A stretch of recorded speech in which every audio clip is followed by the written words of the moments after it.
देहरादून में होने वाले ग्लोबल इन्वेस्टर्स समिट में प्रधानमंत्री नरेंद्र मोदी से लेकर वीवीआईपी गेस्ट को मिलेट और उत्तराखंडी व्यंजन भी परोसे जाएंगे। सचिव लोक निर्माण विभाग डॉक्टर पंकज कुमार पांडे ने न्यूज वन इंडिया के ब्यूरो चीफ सुदीप जैन से खास बातचीत की है। डॉक्टर पंकज पांडे ने कहा कि इन्वेस्टर समिट के लिए सड़कें दुरुस्त की गई है, जबकि आयुष के सेक्टर में 5,000 करोड़ रुपए से अधिक का निवेश होने वाला है। मुख्य आयोजन के दिन कई अहम योजनाओं की ग्राउंडिंग दिखेगी। सचिव लोक निर्माण विभाग के मुताबिक अधिक से अधिक रोजगार के साथ ही जिस आयुष वेलनेस के लिए विश्व के लोग इंडिया में केरल जाते हैं, अब उत्तराखंड आएंगे।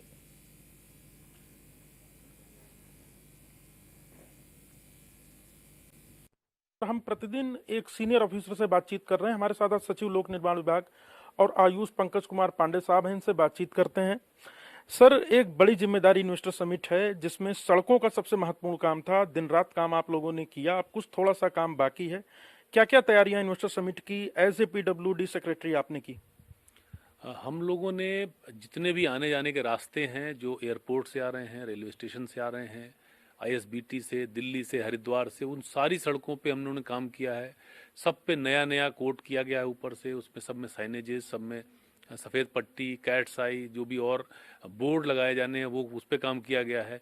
स्मार्ट सिटी के दो काम, थोड़ा बिजली विभाग के जो वायर वगैरह अंडरग्राउंड होनी थी, पाइप शिफ्ट होने थे, खंभे शिफ्ट होने थे, उनमें थोड़ा सा डिले हुआ, जिसकी वजह से वो काम हम कंप्लीट नहीं कर पाए।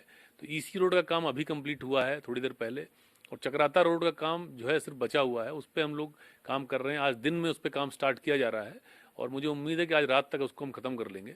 बाकी सारी तैयारियां एफआरआई की और जो उसके आसपास की सड़कें हैं, जितने भी और एक्सेस पॉइंट्स हैं, उनको हमने कवर कर लिया है।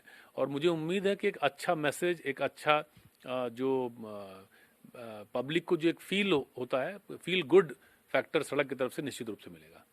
सर, आपके पास आयुष जैसा महत्वपूर्ण विभाग है और जो मुख्यमंत्री जी के देश विदेश में कई दौरे हुए, उसमें आयुष सेक्टर, वेलनेस सेक्टर को लोगों ने बहुत पसंद किया। कई बड़ी कंपनी, कई बड़ी संस्थाएं आ रही, तो अभी तक का क्या स्थिति है? कितने हमने एमओयू कर ली और कितने की ग्राउंडिंग जब प्रधानमंत्री जी देहरादून में होंगे तो मौके पर दिखेगी? हम लोग आयुष विभाग के माध्यम से हम लोगों ने पिछले 2-3 महीने के अंदर 5,500 करोड़ के हमने एमओयू साइन किए हैं। उसमें बड़े बड़े जो नाम हैं आयुष विभाग में, जो काम आयुष फील्ड में काम करते हैं, वो लोग शामिल हैं। इसके अलावा हमारा 250 का लक्ष्य था ग्राउंडिंग का, तो हम लोग लगभग 400 करोड़ की ग्राउंडिंग भी कर चुके हैं अभी तक। और मुझे उम्मीद है कि जो एमओयू हम साइन कर रहे हैं वो भी अगले 2 साल के अंदर उसको भी हम ग्राउंडिंग में कन्वर्ट कर पाएंगे। इसमें पूरा सेक्टर हमने लिया है, वेलनेस का सेक्टर है, ऐसे मैन्युफैक्चरिंग का सेक्टर है, ट्रीटमेंट फैसिलिटीज़ होती हैं, इसके अलावा जो आयुष के एजुकेशन का सेक्टर है, ये टोटल हम लोगों ने लिया है। और इसमें मैं ये भी बताना चाहूँगा कि जो नेशनल और इंटरनेशनल लेवल के जो बड़े प्लेयर्स हैं इस फील्ड के, उन्होंने काफ़ी पॉजिटिव रिस्पांस दिया है। काफ़ी सारे लोग यहाँ आ रहे हैं और वो चाहते हैं यहाँ इन्वेस्ट करना, यहाँ उत्तराखंड स्टेट के साथ जुड़ के कुछ अच्छा काम करना चाहते हैं। तो ये एक अच्छा साइन है और मुझे लगता है कि हमारे प्रदेश में, जो कि ऑलरेडी जहाँ पे टूरिस्ट बहुत आते हैं, टूरिज्म स्टेट है, तो आयुष और आयुर्वेद और योगा के भी जो चाहने वाले हैं, जो इसके प्रैक्टिशनर हैं, वो भी आने वाले समय में बहुत ज़्यादा आएंगे और एक उत्तराखंड एक बड़ा डेस्टिनेशन आयुष का बनेगा। और निश्चित रूप से भविष्य बहुत इसमें उज्जवल मुझे दिखाई पड़ रहा है। और एम्प्लॉयमेंट के मामले में, इन्वेस्टमेंट के मामले में, लोकल इकोनॉमी के बूस्ट के मामले में आयुष विभाग निश्चित रूप से काफ़ी अच्छी पहल हमने करी और आगे चल के बहुत अच्छा होने वाला है। तो सर, पहाड़ों में भी बाहर के निवेशकों ने अपना रुझान दिखाया है दूरस्थ इलाकों में, क्योंकि देहरादून, उधम सिंह नगर, हरिद्वार तक ही ज़्यादातर लोग सिमट जाते हैं। क्या पहाड़ों में भी कुछ वेलनेस को लेकर इंटरेस्ट आया है? वेलनेस के जो हमारे लोग हैं वो मैक्सिमम वो लोग पहाड़ पे ही अपना सेटअप करना चाहते हैं, सीनिक लोकेशंस पे, अच्छी लोकेशंस पे, जैसे जो हमारी नदियां हैं उनके किनारे, या अच्छे पहाड़ पे, अच्छे जहाँ से व्यू अच्छा आता है, जंगलों के आसपास। तो वेलनेस ऐसा सेक्टर है कि जिसमें प्लेन में कम काम हुआ है और पहाड़ में ज़्यादा हुआ है। निश्चित रूप से जो मैन्युफैक्चरिंग है वो प्लेन में ज़्यादा रही है, लेकिन उसमें भी जड़ी बूटियों की जो प्रोसेसिंग का काम है, उसमें जो लोग आ रहे हैं उनको हम लोग ट्राई कर रहे हैं कि उनको हम पहाड़ पे ले आ सके, कि वो, क्योंकि वहाँ पे जड़ी बूटियाँ पैदा होती हैं, तो वहाँ से वो उसको प्रोसेस करके ले आएँ, फिर बाकी की जो मैन्युफैक्चरिंग है औषधियों की, वो नीचे हो जाए। तो आयुष ऐसा विभाग है कि जिसमें पहाड़ प्लेन में ज़्यादा डिफरेंस नहीं है। इसमें पहाड़ में भी इन्वेस्टमेंट हो रहा है, प्लेन में भी इन्वेस्टमेंट हो रहा है। और एजुकेशन भी, जो आयुष की एजुकेशन है, उसमें भी कई सारे कॉलेजेस, कई सारे लोग हैं जो पहाड़ में काम करना चाह रहे हैं, अपने ट्रेनिंग सेंटर पहाड़ में खोलना चाह रहे हैं। तो एक अच्छा मैसेज है और उत्तराखंड के हर एक एरिया में, हर एक जगह पे, पहाड़, प्लेन, हर क्षेत्र में, कुमाऊं, गढ़वाल, सब जगह पे इन्वेस्टमेंट होगा और लगभग बराबर ही होगा पहाड़ और प्लेन में, कोई इसमें डिफरेंस नहीं आएगा।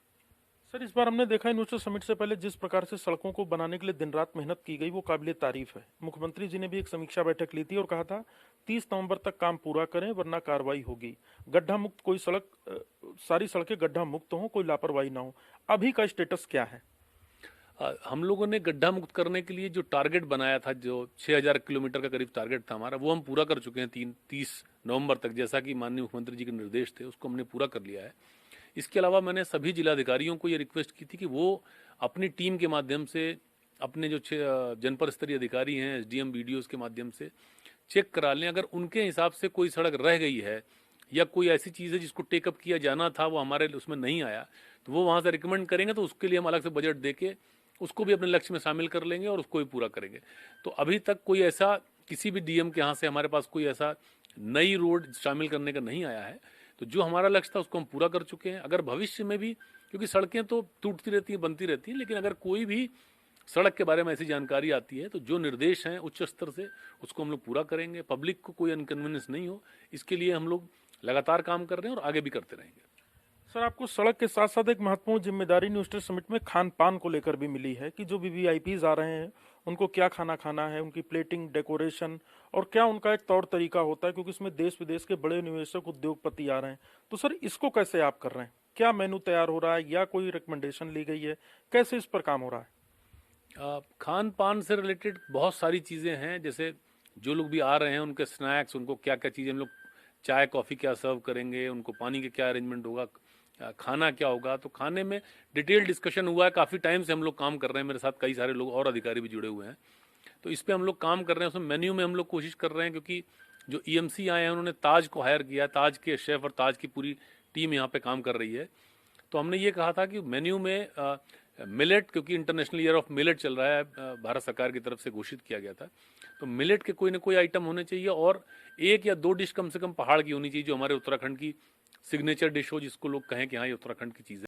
बाकी जो स्टैंडर्ड जो मेन कोर्स या बाकी चीज़ें होती हैं, मेन्यू होता है, उस पर काम किया जा रहा है। और शासन की तरफ से कई सारे अधिकारी एसडीएम लेवल के, एडीएम लेवल के और लगाए गए हैं, जो एक्चुअल जब डाइनिंग का टाइम आएगा, जब लंच या डिनर का टाइम होगा, उस टाइम पे डिप्लॉयड होंगे, जो कि उसको, भीड़ को मैनेज करने और बाकी चीज़ों के लिए इनिशियल तैयारियां हम लोगों ने कर ली है सारी, कि कौन कहाँ पे डिप्लॉय होगा, कहाँ से लोग आएंगे, कहाँ से जाएंगे, क्या खाएंगे, कब कब क्या क्या चीज़ें सर्व होंगी, कैसे किया जाएगा, किस लेवल के गेस्ट को क्या चीज़ हम लोग सर्व करेंगे, माननीय प्रधानमंत्री जी का मेन्यू क्या होगा, वीवीआईपीज का क्या होगा।